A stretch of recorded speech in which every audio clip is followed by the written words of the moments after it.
Good evening everyone, मैं engineer Raghavan Singh बढ़ाना आपके अपने YouTube channel JSN GS study world में स्वागत करता हूं। आज मैं आपके समक्ष लेकर आया हूं MP PSC स्पेशल महा रिवीजन, जिसमें हम बिल्कुल गारंटी के साथ आपको मैं यहां पर नदियां कराने वाला हूं, जिसमें नंबर की श्योरिटी एकदम 100% है। आप किसी भी एग्जाम को दीजिएगा बिल्कुल 100% आपको नंबर यहाँ देखने को मिलेंगे। जैसे कि हम बात कर रहे हैं, आज आपके समक्ष है नर्मदा नदी तंत्र। क्या पढ़ने वाले हैं मेरे प्यारे छात्रों? नर्मदा नदी तंत्र। क्या पढ़ने वाले हैं? नर्मदा नदी तंत्र। तो सर्वप्रथम बात कर लेते हैं, ये हमारा अपना प्यारा मध्य प्रदेश है।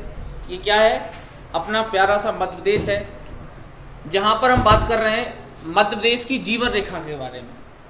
तो हमें ध्यान रखना है कि जीवन रेखा का उद्गम कहाँ से हुआ है और किस प्रकार से वो हमारे जीवन में एक खुशहाली लेकर आती है, इसलिए मध्य प्रदेश की जीवन रेखा कहा जाता है। किसको?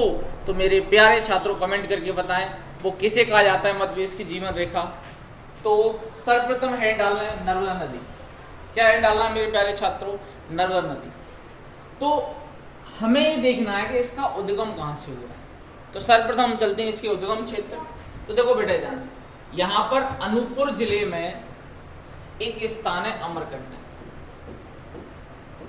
अनूपपुर जिले में एक स्थान है अमरकंटक, जहां पर एक कुंड है जिसे कहते हैं नर्मदा कुंड।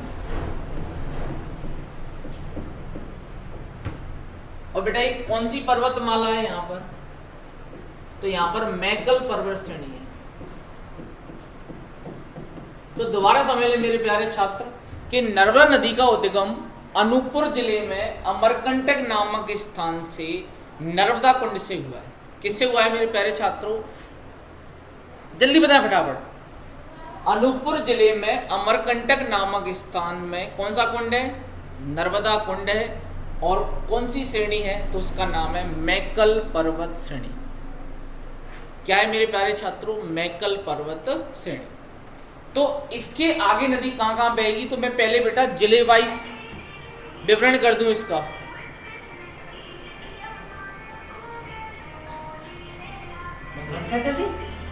चलो भाई, तो आगे ध्यान रखना है हमें।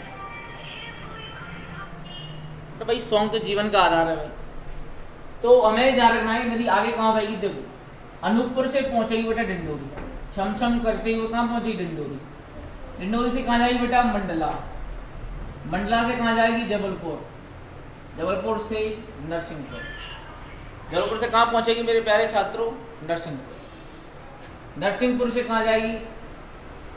रायसेन, होशंगाबाद, हरदा, सीहोर, खंडवा पहुंच जाएगी बेटा यहाँ तक। दोबारा देख लें। सबसे पहले देखो उद्गम कहां से हुआ है? अनूपपुर जिले में अमरकंटक नामक स्थान से उद्गम हुआ है। नर्मदा कुंड है वहां पर, मैकल पर्वत श्रेणी। आगे नदी डिंडोरी, मंडला, जबलपुर, नरसिंहपुर, रायसेन, होशंगाबाद, सीहोर, हरदा होते कहां पहुंच जाएगी बेटा? खंडवा। खंडवा से कहां पहुंचेगी? खरगोन। खरगोन से बेटा बड़वानी, धार होते हुए अलीराजपुर। यहां तक नदी आ गई। तो चूंकि आप जानते हैं नदी की एक धारा उतनी अच्छी नहीं लग रही है, तो मैंने सोचा भाई दो धारा निकाल देते हैं इसी में, थोड़ा फीलिंग अच्छी आती नदी पढ़ते समय। चलो भाई लो, तो इस तरह से नदी बह रही है। देखो अब इसी को दोबारा देख लें मेरे साथ एक एक पॉइंट को, क्योंकि बेटा आप जिस चैनल पर पढ़ रहे हैं ना वहां पर आपको कोई दिक्कत नहीं आने वाली। ध्यान से देखो, नर्मदा नदी का उद्गम कहां से हुआ? कमेंट करके बता जल्दी फटाफट। नर्मदा नदी का उद्गम कहां से हुआ है? किस जिले से हुआ है और किस स्थान से हुआ है?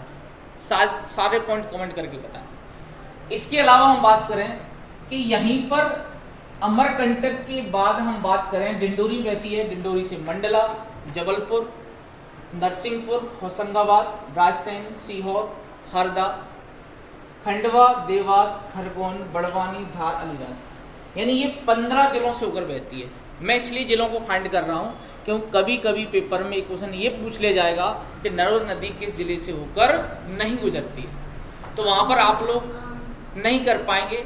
इसलिए आपको क्या करना पड़ेगा? सभी 15 के 15 जिले आपको याद होना अनिवार्य है। इसके अलावा हम बात करें और क्या फैक्ट है इस नदी के अंदर, इसकी लंबाई कितनी है, तो सभी तथ्यों पर हम बात करने वाले हैं। जैसे कि हम बात करें अमरकंटक से लेकर बेटा अलीराजपुर तक, यहां तक की लंबाई कितना है? तो 1077 किलोमीटर।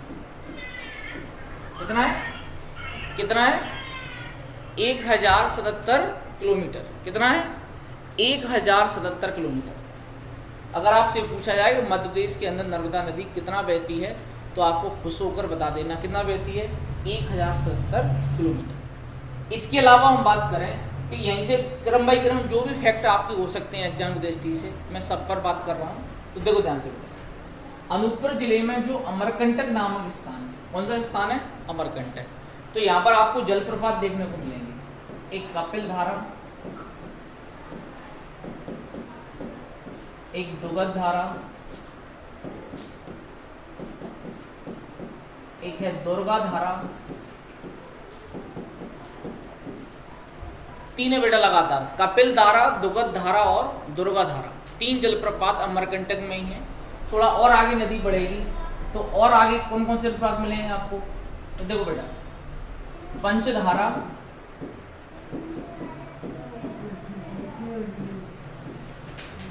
लक्ष्मण धारा और शंभु धारा। तो दोबारा चेक कर लें बेटा, नदी अमरकंटक से जब निकलेगी तो क्रम बाई क्रम आपको जलप्रपात मिलेंगे। जलप्रपात मतलब जानते हो बेटा? झरना। जहाँ पर आपने देखा होगा जो वाटरफॉल जहाँ भी होते हैं वहाँ पर हम लोग जाते हैं, स्नान करते हैं, कपल्स जाते हैं, कन्या कन्ना जाते हैं वहाँ पर, आप जानते हैं वो अलग ही माहौल बनता है वहाँ पर। ठीक है भाई, तो ये ध्यान रखना है कि कपिल धारा, दुगध धारा, दुर्गा धारा, ये क्रम से देखो नीचे पंचधारा, लक्ष्मण धारा और शंभु धारा। ये 6 जलप्रपात जो हैं ये कहाँ पर हैं? तो अनूपपुर जिले में ही है 6 के 6 जलप्रपात। किस नदी पर है? तो आपको बिल्कुल झंडा गाड़ देना है, नदी का नाम नर्मदा नदी। कौन सी मेरे प्यारे छात्रों? नर्मदा नदी है इसका करेक्ट आंसर। फिर हम बढ़ेंगे आगे तो डिंडोरी से कहाँ पहुँच जाएगी नदी? मंडला बेटा। कहाँ पहुँच जाती नदी? मंडला। तो ये ध्यान रखना है कि इधर से एक नदी है ऐसे, जो किस में जाके मिलेगी? नर्मदा में। जिस नदी का नाम क्या है? बंजर नदी। क्या नाम है मेरे प्यारे छात्रों? बंजर नदी। तो जब भी क्वेश्चन पूछा है कि बंजर नदी किसकी सहायक नदी है, कमेंट करें फटाफट, बंजर नदी किस नदी की सहायक नदी? जबलपुर में जाकर बेटा ये ध्यान रखना, इधर से एक नदी और मिलेगी जिसका नाम है बरगी नदी। क्या नाम है मेरे प्यारे छात्रों? बरगी नदी। जिस पर कौन सा डैम है? तो मैं यहाँ ले देता हूँ, रानी अवंतीबाई बांध। रानी अवंतीबाई बांध। तो बेटा ये ध्यान रखना है मुख्य रूप से कि मंडला जिले में बंजर नदी किसमें? नर्मदा में जाके मिलेगी, लेकिन जबलपुर में जाकर रानी अवंतीबाई परियोजना है। और जो किस नदी पर है तो वो ध्यान रखना है हमें, वो है बरगी नदी पर। किस नदी पर है मेरे प्यारे छात्रों? वो है बरगी नदी पर। ठीक है भाई। इसके अलावा हम पहुंचते हैं जबलपुर। तो जबलपुर में बेटा यहाँ 3 घाट हैं। जबलपुर में जाकर 3 घाट मिलेंगे। एक है भैया भेड़ा घाट, दूसरा है बेटा लमेटा घाट,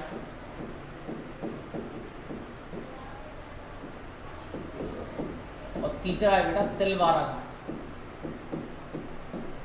ये तीनों जो घाट हैं ये जबलपुर में किस नदी पर है? तो वो है मेरे प्यारे छात्रों नर्मदा नदी पर है। जिसमें हमें ध्यान रखना है कि भेड़ा घाट के आसपास क्या पाई जाती हैं? संगमरमर की चट्टानें। ये आपसे क्वेश्चन कई बार पूछा गया है कि संगमरमर की चट्टानें कहाँ पर पाई जाती हैं, तो आपको क्या लगा देना है? जबलपुर में भेड़ा घाट में। इसके अलावा जबलपुर में भेड़ा घाट में कौन सा जलप्रपात है? धुआंधार जलप्रपात। कौन सा जलप्रपात है मेरे प्यारे छात्रों? भेड़ा घाट में क्या है? धुआंधार जलप्रपात है। बिल्कुल कमेंट करते रहना है अपने को। ठीक है भाई। तिलवारा घाट क्यों प्रसिद्ध है? क्योंकि यहाँ पर गांधी जी की अस्थियों का विसर्जन हुआ। गांधी जी की अस्थियों को क्या हुआ था मेरे प्यारे छात्रों? विसर्जन हुआ। कहाँ पर? जबलपुर पे। मध्य प्रदेश में एक ही घाट है, वो कौन सा है? तिलवारा घाट। यहाँ तक क्लियर है मेरे प्यारे छात्रों। तो भैया अगर आपको यहाँ तक समझ में आ रहा है तो एक बार आप कमेंट करके बताएं कि संगमरमर की चट्टानें किस घाट पर पाई जाती हैं, यानी कि कहाँ पर पाई जाती हैं। ये बिल्कुल मैं कमेंट सबका देख रहा हूँ। इसके आगे भैया नदी पहुँचेगी नरसिंहपुर। तो बेटे ध्यान रखना है हमें, नरसिंहपुर में बरमान घाट मिलता है। इसके अलावा इधर से दो नदी जाती हैं, नर्मदा की जो सहायक नदियां हैं, एक का नाम है सक्कर नदी और एक का नाम है बेटा सीता रेवा नदी।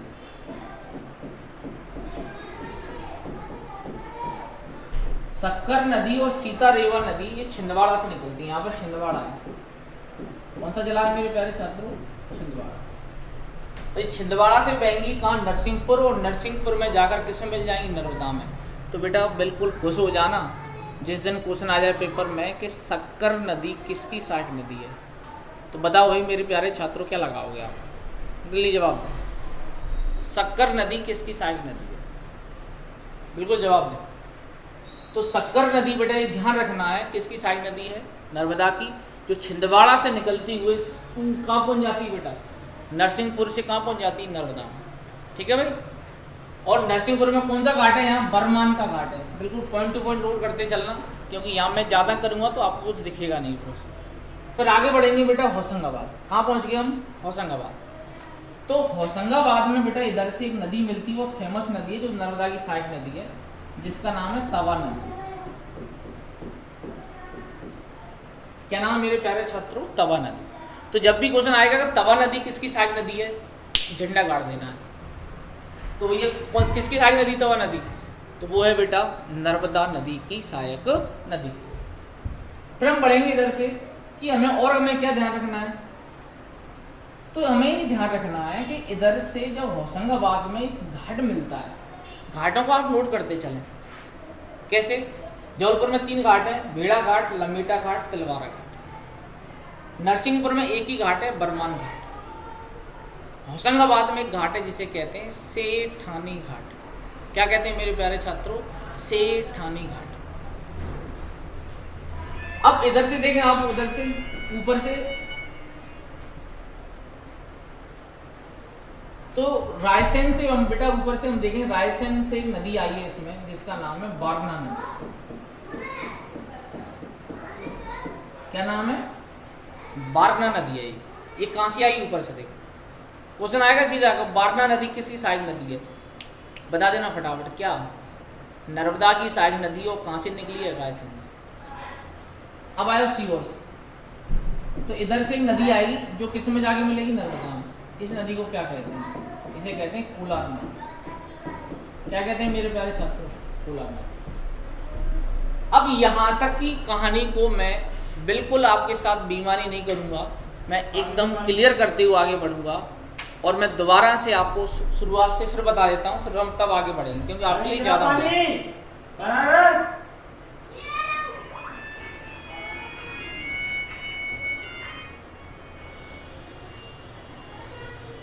इसको उन्हें दिया और साइलेंट करवा दो। चलो भाई, तो बेटा दोबारा चेक कर लेते हैं इसी चीज को कि अनूपपुर जिले में जो अमरकंटक नामक स्थान है वहीं से उद्गम हुआ है नर्मदा नदी। मैं इतने सारे फैक्ट क्यों बता रहा हूँ? इसका सबसे बड़ा रीजन ये है, इसको ऐसे खींच के ले जाओ, देख लो तो उसको ले जाओ। चलो कुछ समस्याएं आ जाती हैं बेटा, अब सब देखना पड़ता है। ठीक है,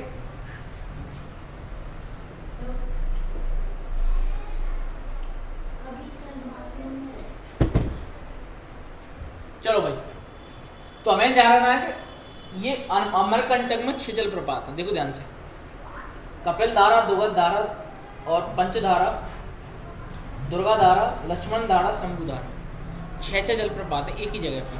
तो आप समझ सकते हो, जब भी नौकरी लग जाए, सुंदर सी कन्या मिल जाए, यही घुमाए जाना। एक दिन कपिल धारा में स्नान करना, अगले दिन दुगध धारा में, अगले दिन दुर्गा धारा में, 6 दिन करने के बाद 7 दिन घर आ जाना। कि भैया हम कहाँ घूम के आए, हनीमून। चलो भाई, इस बार देखो डंडोरी पहुंचाना, डंडोरी मत जाना, कुछ है नहीं। मंडला में इधर से कौन सी नदी मिलेगी, बंजर नदी। कौन सी नदी मिलेगी मेरे प्यारे छात्रों, बंजर। जबलपुर में बरगी नदी मिल जाएगी, कौन सा बांध है इस पर, रानी अवंतीबाई बांध। जबलपुर में घाट है बेटा, भेड़ा घाट पे धुआंधार जलप्रपात है, कई बार क्वेश्चन बना है पेपर में। लमेटा घाट, तिलवारा घाट। तिलवारा घाट में गांधी जी की अस्थियों का क्या हुआ है, विसर्जन। इसके अलावा नरसिंहपुर होते हुए होशंगाबाद, तो नरसिंहपुर में 2 नदी मिलती है, शक्कर नदी और सीतारेवा नदी। होशंगाबाद में जाके कौन सी नदी मिल जाती, तवा नदी। ऊपर से रायसेन से वारणा नदी, ऊपर से ही सीहोर से कोलार नदी। तो बेटा देखो, इसकी 41 सहायक नदियां अगर मैं आपको नहीं बताऊंगा तो ये बेईमानी होगी फिर। इसलिए देखो, बताऊंगा तो टाइम लगेगा, और टाइम लगेगा तो उसका वही पेपर में भी लाभ मिलेगा, ये भी ध्यान रखना है। आगे देखो बेटा, खंडवा पहुंच जाते हैं। कहाँ पहुंच जाते हैं, खंडवा। तो खंडवा में हमें ये ध्यान रखना है कि यहाँ पर 2 बांध है, एक इंदिरा सागर और एक ओमकारेश्वर। इंदिरा सागर और ओमकारेश्वर नाम के 2 बांध हैं। किस नदी पर मेरे प्यारे छात्रों, तो उस नदी का नाम है नर्मदा नदी। एक है इंदिरा सागर खंडवा जिले के पुनासा में, और ओमकारेश्वर है खंडवा जिले के मानधाता। खंडवा जिले के मानधाता कहाँ पर है मेरे प्यारे छात्रों, खंडवा जिले के मानधाता। और यहीं पर क्या है, ओमकारेश्वर मंदिर है। तो क्वेश्चन ये आ जाए कि ओमकारेश्वर मंदिर किस नदी के किनारे स्थित है, तो आपको लगा देना है नर्मदा नदी के किनारे स्थित। आगे जब हम बढ़ेंगे तो खंडवा जिले में ही बेटा क्या है, एक जलप्रपात है, दर्दी जलप्रपात। खंडवा जिले में ही एक जलप्रपात है जिसका नाम क्या है, दर्दी जलप्रपात। क्या नाम है, दर्दी जलप्रपात है, खंडवा जिले में ही। बेटा मैंने अपनी तरफ से इसमें कुछ नहीं जोड़ा है, जो कुछ है वो ओरिजिनल फैक्ट है, तो आपको पढ़ना पड़ेगा, ठीक है भाई। फिर हम पहुंचते हैं खरगोन। तो खरगोन में बेटा हमें मिलेगा महेश्वर बांध। कौन सा बांध मिलेगा, महेश्वर बांध मिलेगा खरगोन जिले के अंदर। और यहीं पर बेटा नर्मदा नदी पर हमें एक विशाल जलप्रपात है, इसे क्या कहते हैं, सहस्त्रधारा जल। क्या कहते हैं मेरे प्यारे छात्रों, सहस्त्रधारा जलप्रपात के नाम से जाना जाता है। किसको, नर्मदा नदी पर इससे जलप्रपात। किस जिले में बेटा, ये खरगोन जिले में। फिर हम बढ़ते हैं, इधर से धार नदी है, यानी कि धार जिला है, यहाँ से एक नदी आती है जिसका नाम क्या है, मान नदी, जो किसकी सहायक नदी है, ऊपर से नर्मदा की। और जो अलीराजपुर यहाँ से एक नदी आती है जिसका नाम क्या है, हथनी नदी। और हथनी नदी पर ही क्या है, शहीद चंद्रशेखर आजाद परियोजना, जो कहाँ पर, अलीराजपुर। और बेटा इधर से एक नदी और जाती है, एक परियोजना और है, इसे कहते हैं लोअर गोई परियोजना।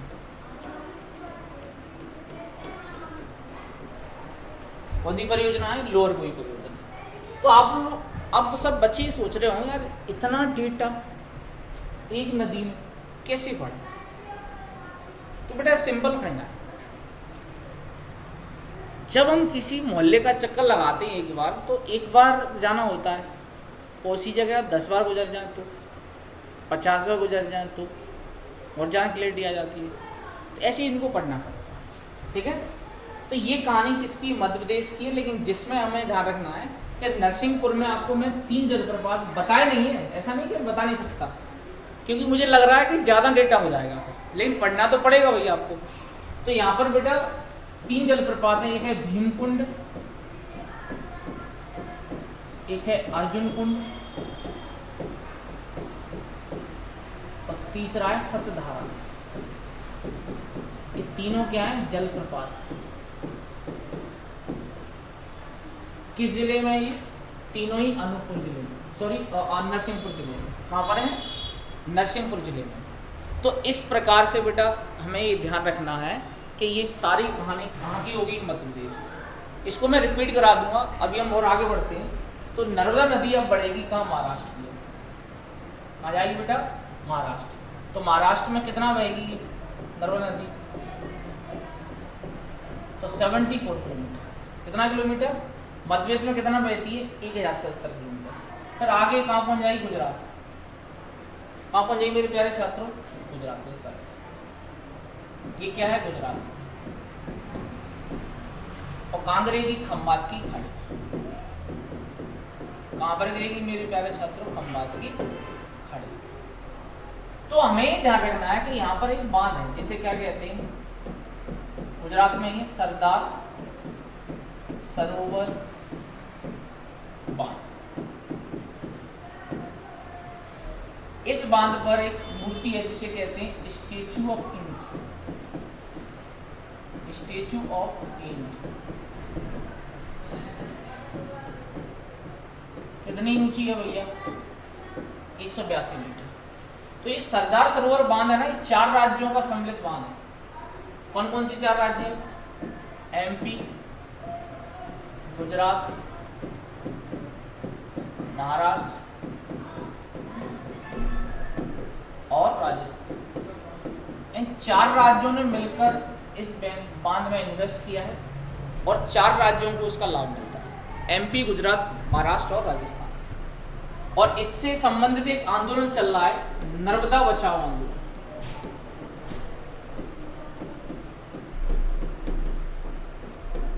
कौन जुड़ा हुआ इस आंदोलन से? तो उनका नाम है मेधा पाटक।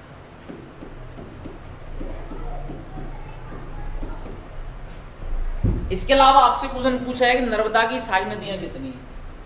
तो बेटा नर्मदा की कुल सहायक नदियां 41 सहायक नदी।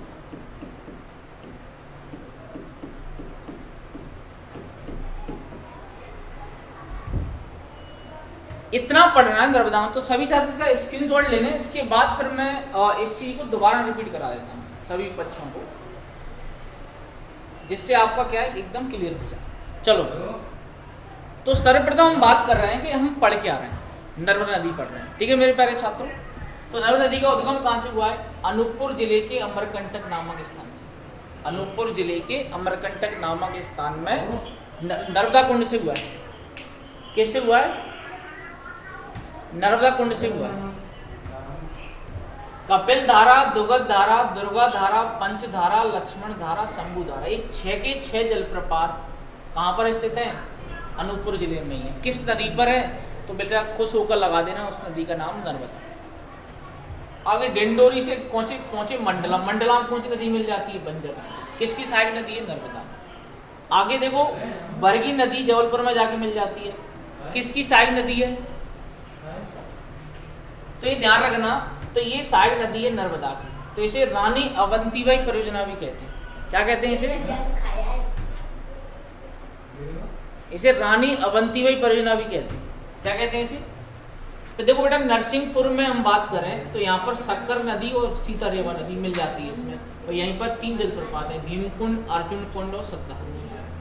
आगे नदी बढ़ेगी तो रायसेन में बारना नदी मिलेगी, नीचे से इधर से तवा नदी मिलेगी होशंगाबाद में, सेठानी घाट यहीं पर है। सीहोर में कोलार नदी आगे मिलेगी, जो किसकी सहायक नदी है बेटा? तो वो है नर्मदा की सहायक नदी। इधर से देखो खंडवा में 2 जलप्रपात है, इंदिरा सागर और ओमकारेश्वर। और यहीं पर बेटा एक जलप्रपात जिसका नाम क्या है? दर्दी जलप्रपात। आगे नदी पहुंचेगी खरगोन, तो कौन सा बांध है यहाँ पर? महेश्वर बांध है। और सहस्त्र धारा नाम क्या है? जलप्रपात। ऊपर से देखो धार में कौन सी नदी आगे मिलेगी? मान नदी। क्या मिलेगी? मान नदी। अलीराजपुर में इधर से देखो बेटा हथनी नदी आगे मिल जाएगी नर्मदा में। तो यहाँ पर कौन सी परियोजना है? शहीद चंद्रशेखर आजाद परियोजना। आगे देखेंगे तो लोअर गोई परियोजना कहाँ है? बड़वानी में है। इसके अलावा खरगोन में हम बात करें देजड़ा और साटक बांध भी है। खरगोन जिले में देजड़ा और साटक बांध भी है, तो बेटे ज़्यादा हो जाता है। अब देखो मध्य प्रदेश में कितना बहती है नर्मदा? 1077 किलोमीटर। महाराष्ट्र में कितना बहती है? 74 किलोमीटर। और गुजरात में कितना बहती है? तो इनको काउंट कर लो बेटा, 1077 और 74 कितना हो गया बेटा? और इसके अलावा बाकी का जो बचा, क्योंकि कुल लेंथ कितनी है? 1312 किलोमीटर। तो ये क्वेश्चन मैं आपके लिए छोड़ जाता हूँ कि 1312 किलोमीटर में से इन दोनों को जोड़ लेना फिर उसमें से घटा लेना तो क्या निकल आएगा, गुजरात में लंबाई। ठीक है, ये आपको कमेंट में करके बताना है कि गुजरात में कितना बहती है। कुल लंबाई मैंने आपको बता दी 1312, मध्य प्रदेश में कितना बहती है ये बता दी आपको, महाराष्ट्र में कितना बहती है, तो बाकी का आप माइनस करके निकाल लेंगे। और बताने को मैं बता दूंगा, लेकिन आपको क्या करना है, कमेंट में जवाब देना उसका। ठीक है, कौन सा डैम है यहाँ पर, तो सरदार सरोवर बांध है, जिस पर कौन सी मूर्ति है, स्टेच्यू ऑफ यूनिटी, 182 मीटर उसकी ऊंचाई है। ये 4 राज्यों की सम्मिलित परियोजना है। कौन सी, सरदार सरोवर परियोजना। और ये नदी क्या किसका निर्माण करती है, तो बेटा एस्चुरी का निर्माण करती है। किसका निर्माण करती है, एस्चुरी। बाकी का बचा हुआ इसके अन्य नाम क्या है, तो इसे रेवा नदी कहते हैं, इसे मैकल सुता कहते हैं। तो इसके क्या है, अन्य नाम। चाहे आप रेवा को चाहे मैकल सुता कहें आप, ये अन्य नाम है इसके। ठीक है, यहाँ ले लेता हूँ, वहाँ दिख नहीं रहा होगा तो रेवा और मैकल सुता। इसके अलावा टोलमी ने इसे नमोदोष भी कहा है, तो ये इससे क्या है, उपनाम। तो बेटा ये ध्यान रखना है, इतना हमें पढ़ना है किस नदी में, नर्मदा नदी में। और मैं बिल्कुल दावे के साथ कहता हूँ सिंगल क्वेश्चन बात नहीं होगा। अब हम बढ़ते हैं बेटा तुरंत आगे, क्योंकि ये महा रिवीजन क्लास है, तो इसमें नर्मदा नदी के बाद तुरंत पढ़ेंगे ताप्ती, फिर पढ़ेंगे बेनू। चलो, तो आप इसका स्क्रीनशॉट लेने, एक मौका और देता हूँ आपको स्क्रीनशॉट लेने का।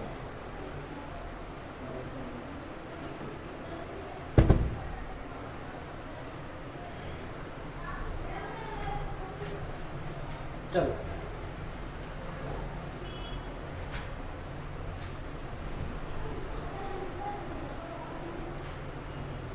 चलो तो अगला जो नदी तंत्र है, क्योंकि हमने नर्मदा नदी तंत्र कवर कर लिया है, दूसरा नदी तंत्र है अपना ताप्ती नदी तंत्र। कौन सा है मेरे प्यारे छात्रों, ताप्ती नदी तंत्र। तो इसके लिए हमें कहाँ चलना पड़ेगा, बैतूल जिले। तो बैतूल जिले में क्या हमें ध्यान रखना है, एक मुल्ताई नाम का स्थान है।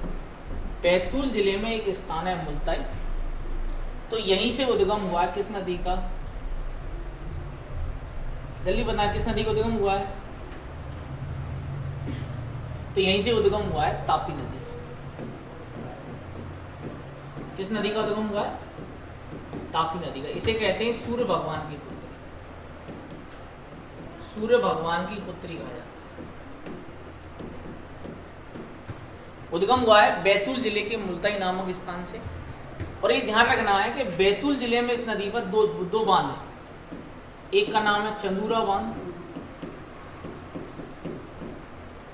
और एक का नाम है पारसडू बांध।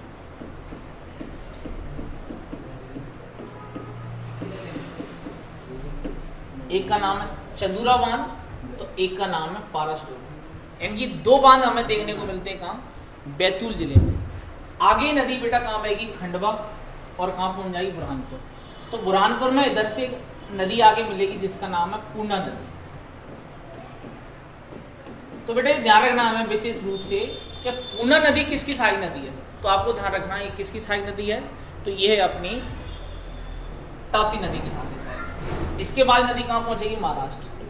तो बेटा यहाँ पर क्या है, महाराष्ट्र। तो महाराष्ट्र में एक स्थान है भुसावल। स्थान का नाम क्या है, भुसावल। तो भुसावल नामक स्थान पर एक बांध है यहाँ बेटा जिसका नाम है हटनूर बांध। महाराष्ट्र में ताप्ती नदी पर एक बांध है जिसका नाम क्या है, हटनूर बांध। ये महाराष्ट्र के भुसावल में। कहाँ पर है मेरे प्यारे छात्रों, महाराष्ट्र के भुसावल में है। तो ये आगे नदी महाराष्ट्र से कहाँ पहुंच जाएगी, गुजरात। ये क्या है मेरे प्यारे छात्रों, गुजरात है। और गुजरात में कहाँ बहती है, सूरत। कहाँ बहती है मेरे प्यारे छात्रों, सूरत में। तो ये सूरत में बहती है। तो उससे पहले इस पर 2 परियोजनाएं मिलती हैं गुजरात में। एक का नाम है बेटा उकाई परियोजना, उकाई परियोजना, और दूसरी का नाम है काकरापार परियोजना।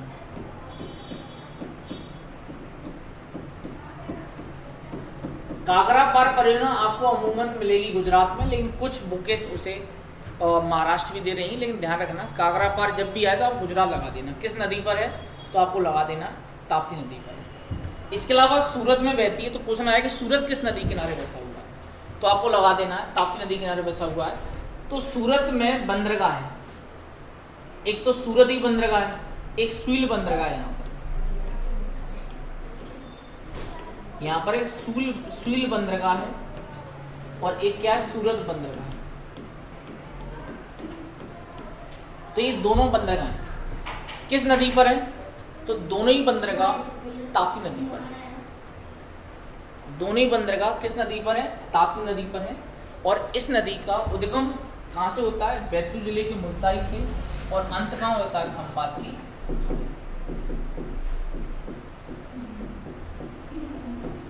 तो कुल लंबाई कितनी है इसकी, 724। तो मेरे साथ एक बार दोबारा से चेक कर लें आप, तो देखो भाई ध्यान से। तो बेटा ये ध्यान रखना हमें मुख्य रूप से कि ये बैतूल जिले के मुल्ताई नामक स्थान से उद्गम हुआ है ताप्ती नदी का, जिसे सूर्य भगवान की पुत्री के नाम से भी जाना जाता है। इस पर बैतूल जिले में 2 बांध है, एक पारसडोह बांध है, एक चंदूरा बांध। ठीक है मेरे प्यारे छात्रों। इसके अलावा बैतूल जिले से पहुंचे खंडवा, तो इधर सुक्ता मिल जाती है, इधर से पूर्णा मिल जाती है बुरहानपुर में, और भुसावल महाराष्ट्र में बहती हुई यहाँ पर कौन सा बांध है, हटनूर बांध है। फिर ये नदी आगे जाएगी कहाँ, गुजरात में। तो गुजरात में बेटा ध्यान रखना है कौन सी परियोजना है इस नदी पर, ओकाई परियोजना है और काकरापार परियोजना। कौन से 2 बंदरगाह हैं, तो सूरत और सुइल।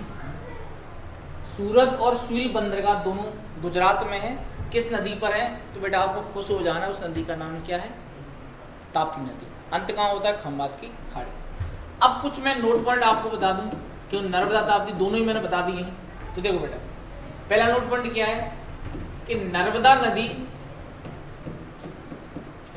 और ताप्ती नदी दोनों ध्यान रखना भ्रंश घाटी में बहती है। दोनों ही नदी भ्रंश घाटी में बहती हैं। दोनों ही नदी ज्वार नदमुख या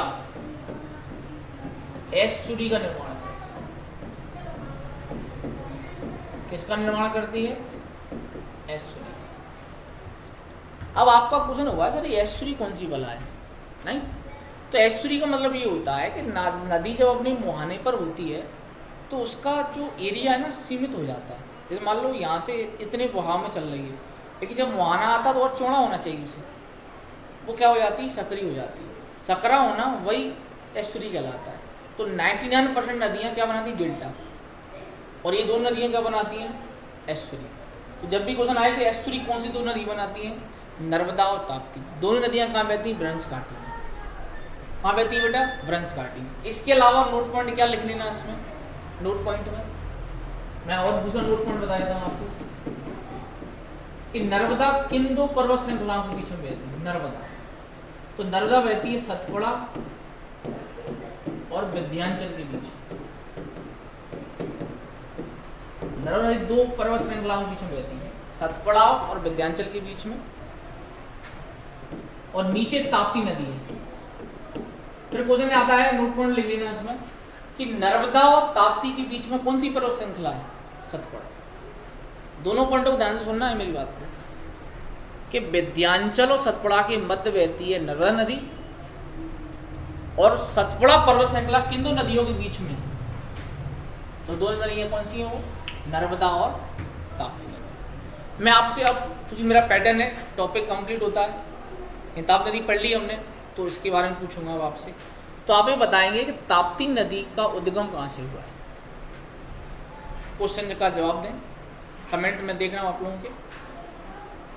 इसके अलावा दुगध धारा जलप्रपात किस नदी पर स्थित है, सूरत किस नदी के किनारे बसा हुआ है, नर्मदा नदी मध्य प्रदेश के कितने जिलों से होकर बहती है।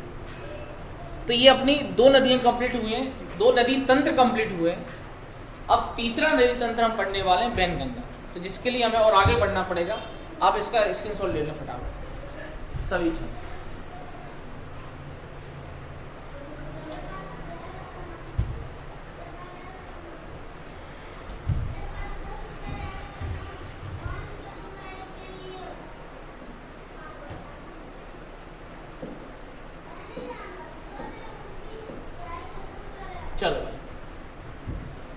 आगे बढ़ते हैं भैया आपकी समझ। अब हम चल रहे हैं बेटा मध्य प्रदेश में बैनगंगा नदी तंत्र। क्या बैनगंगा नदी कहाँ से निकलती है? चलो, तो सिवनी जिले में एक पहाड़ी है बारसवाड़ा। सिवनी जिले में पारसवाड़ा नाम की पहाड़ी, सिवनी जिले में पारसवाड़ा नाम की क्या है मेरे प्यारे छात्रों? पहाड़ी। सिवनी जिले में पारसवाड़ा नाम की क्या है? पहाड़ी। यहीं से उद्गम हुआ किस नदी का? ताप्ती नदी, सॉरी बैनगंगा नदी। ठीक है, तो यहाँ से उद्गम किस नदी का हुआ है मेरे प्यारे छात्रों? बैनगंगा नदी।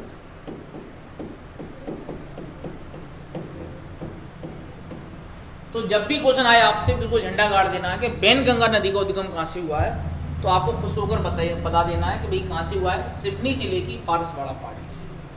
आगे नदी कहाँ बहेगी बेटा? जानते हैं सिवनी में बहेगी, फिर बालाघाट होते हुए कहाँ पर चली जाएगी? महाराष्ट्र। इस तरह ऐसे। तो बेटे ध्यान रखना है कि सिवनी जिले में बैनगंगा नदी पर एक भीमगढ़ बांध है। कौन सा बांध है मेरे प्यारे छात्रों? भीमगढ़ बांध। इस बांध को क्या कहते हैं? संजय गांधी बांध कहते हैं। तो जो संजय गांधी बांध है ये ध्यान में मिट्टी का बना हुआ,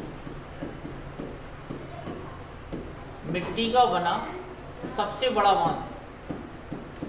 ध्यान सुनो मेरी बात को। बैनगंगा नदी भीमगढ़ बांध सिवनी जिले में है, जिसका नाम बदलकर क्या कर दिया गया है? संजय गांधी बांध। और ये मिट्टी का बना एशिया महाद्वीप का सबसे बड़ा बांध, मिट्टी का बना एशिया महाद्वीप का सबसे बड़ा बांध। आगे नदी ध्यान रखना, जब ये बालाघाट पहुंचेगी तो इस पर एक बांध मिलेगा देखने को हमें, जिसे कहते हैं दुती बांध। क्या कहते हैं मेरे प्यारे छात्रों? तो इसे दुती बांध कहते हैं। ये कहाँ पर है? बालाघाट। दुती बांध कहाँ है मेरे प्यारे छात्रों? बालाघाट में। किस नदी पर है? बिच नदी। तो नदी कौन सी है? बैनगंगा। इसके अलावा हम बात करेंगे तो इधर से एक नदी आगे मिलेगी इसे बालाघाट में, उस नदी का नाम क्या है? बावनथंडी।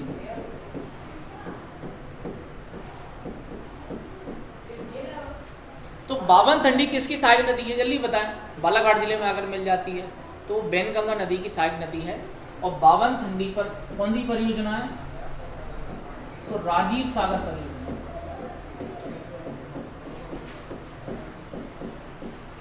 राजीव सागर क्या है? परियोजना। बैनगंगा नदी पर राजीव सागर परियोजना है। बिल्कुल थोड़ा सा दिख रहा है, कम दिख रहा है, लेकिन कोई दिक्कत नहीं, दिख रहा होगा यहाँ तक। तो राजीव सागर परियोजना किस जिले में है? तो बालाघाट में है। और किस नदी पर है? तो बावनथंडी नदी पर है। किसकी सहायक नदी है? तो आपको खुश होकर ला देना, किसकी सहायक नदी है? बैनगंगा। ठीक है भाई। इसके अलावा बेटा हम बात करें, इसमें एक नदी और आगे मिलेगी जिसका नाम है देव नदी। देव नदी पर क्या है? मलधर नाम का क्या है? जलप्रपात। देव नदी पर क्या है? मलधर नाम का क्या है? जलप्रपात। मैं यहाँ लिख दिया, अब दिख रहा होगा। तो जब भी क्वेश्चन आएगा देव नदी किसकी सहायक नदी है, तो बेटा खुश होकर लगा देना किसकी सहायक नदी है?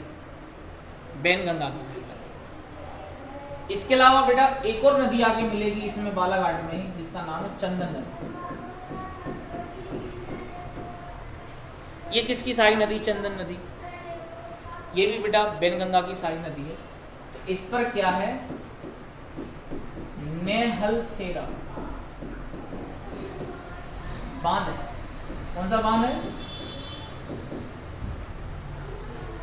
नेहलसेरा नाम का एक बांध है, जो कहां पर है? बालाघाट में।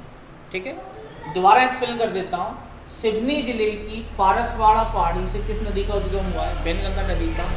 सिवनी में ही भीमगढ़ बांध है, जिसका नाम क्या है? संजय गांधी बांध।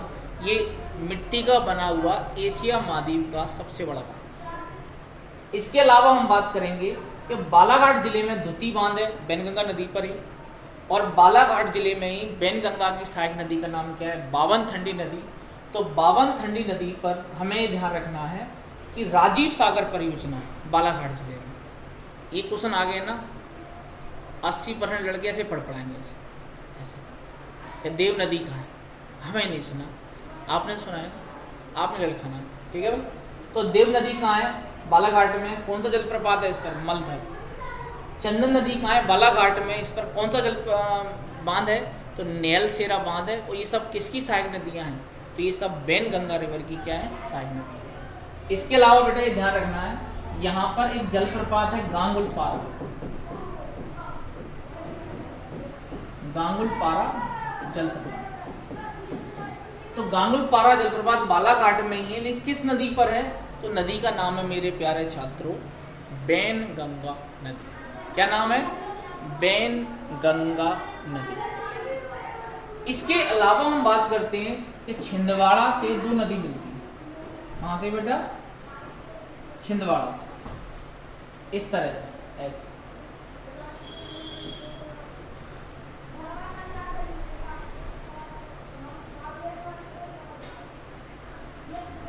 छिंदवाड़ा से हमें ध्यान रखना है कि 2 नदी मिलती है। एक का नाम है पेंच नदी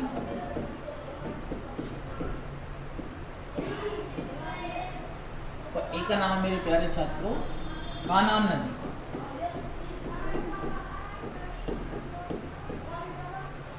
पेंच नदी और कानान नदी जो है ये दोनों छिंदवाड़ा से निकलती है, लेकिन किसकी सहायक नदियां हैं? तो ये दोनों ही सहायक नदी हैं बैनगंगा नदी। तभी तो इसे क्या कहते हैं? बैनगंगा नदी उपतंत्र कहते हैं, ठीक है भाई। तो पेंच नदी कहां से निकली है? तो जुनारदेव से। जुनारदेव पहाड़ी छिंदवाड़ा। और कानान नदी कहां से निकली है? सोंसर पहाड़ी से। और इतना डीपली नहीं पढ़ना बेटा आपको, आप तो ये ध्यान रखना कानान और पेंच नदी किसकी सहायक नदियां हैं? बैनगंगा की। निकली कहां से? तो छिंदवाड़ा से। कहां से निकली है? छिंदवाड़ा से। इसके अलावा हम बात करेंगे इसमें, अभी इसका एंड नहीं करेंगे बेटा। क्यों नहीं कर सकते एंड इसका? उसका ये रीजन है क्योंकि अभी इसमें एक नदी और आगे मिलनी है। तो बेटा यहाँ पर बैतूल जिला है। बैतूल जिले में कालीभीत पहाड़ी, कालीभीत नाम की पहाड़ी है और वर्धन शिखर है इसका। कालीभीत पहाड़ी का कौन सा शिखर है? वर्धन शिखर है यहाँ पर। तो यहीं से उद्गम हुआ है एक नदी का ऐसे। इस नदी को क्या कहते हैं भैया? इस नदी को कहते हैं वर्धा नदी। क्या कहते हैं मेरे प्यारे छात्रों? वर्धा नदी। दोबारा देख लो, बैतूल जिले में कालीभीत नाम की पहाड़ी है और वर्धन नाम का शिखर है। यहीं से उद्गम हुआ है वर्धा नदी का। और ये दोनों नदी महाराष्ट्र में जो भंडारा जिला मिलता है वहां जाके मिल जाता है। कौन जिला मिलता है मेरे प्यारे छात्रों? भंडारा जिला।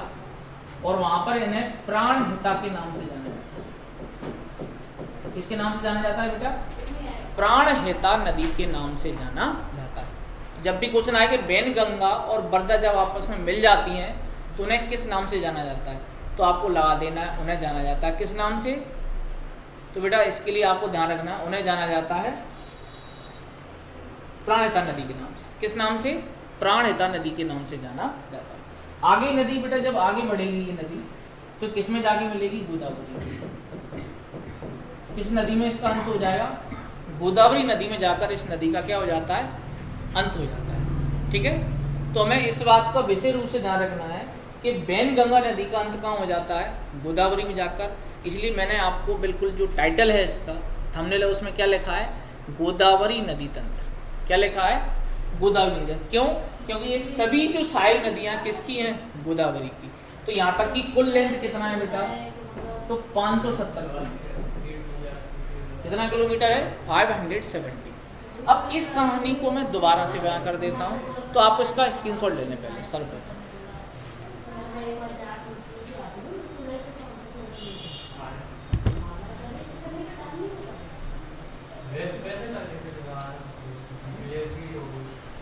चलो तो दोबारा देख लें हम।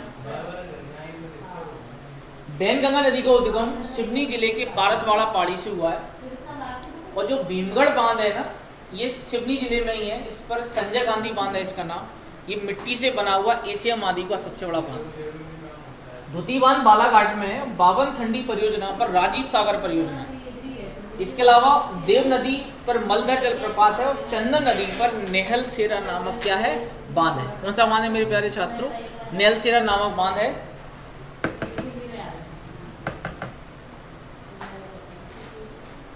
ठीक है। इसके अलावा हम बात करें, छिंदवाड़ा से दो नदी निकलती, पेंच नदी और कान्हा नदी। किसकी सहायक नदियां मेरे प्यारे छात्रों? तो ये है अपनी बैनगंगा नदी की सहायक नदियां। किसकी सहायक नदियां ये? बैनगंगा नदी की, बैनगंगा नदी की क्या है ये, सहायक नदी है। इसके अलावा इसकी एक और सहायक नदी है जिसका नाम बर्धन नदी है। ये कालीभीत पहाड़ी में कौन सा शिखर है? कालीभीत पहाड़ी में कौन सा शिखर है? बर्धन शिखर है। कालीभीत पहाड़ी में कौन सा शिखर है? बर्धन शिखर है। कालीभीत पहाड़ी में कौन सा शिखर है? बर्धन शिखर है, जहां से नदी बहती है महाराष्ट्र में, और महाराष्ट्र में किसे मिल जाती है? बैनगंगा नदी में। तो बैनगंगा और वर्धा के मिलन को क्या कहते हैं? प्रणहिता।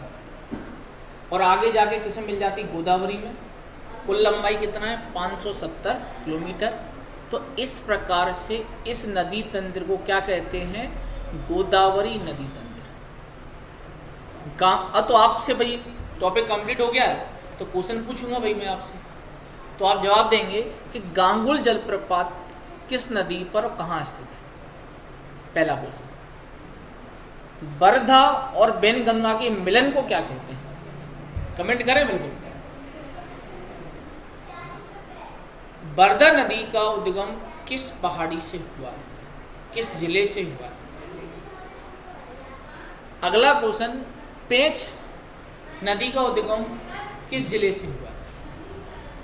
इन सभी तथ्यों का आपको आंसर देना है, सभी प्रश्नों के जवाब देना है। तो इस प्रकार से मैंने आपको 3 नदी तंत्र कवर कराए हैं। यमुना, पहला बताया मैंने आपको नर्मदा नदी तंत्र, दूसरा ताप्ती नदी तंत्र, और तीसरा है गोदावरी नदी तंत्र जो मध्य प्रदेश में बहता है। ठीक है मेरे प्यारे छात्रों, अगर आपको मेरी क्लास अच्छी लग रही हो तो अगला एक भाग और लेकर आएंगे जिसमें शेष नदी 3 तंत्र और हैं, उनको कवर कराएंगे। जय हिंद, जय भारत। प्लीज़ चैनल को लाइक करें, शेयर करें, सब्सक्राइब करना बिल्कुल ना भूलें। जय हिंद, जय भारत।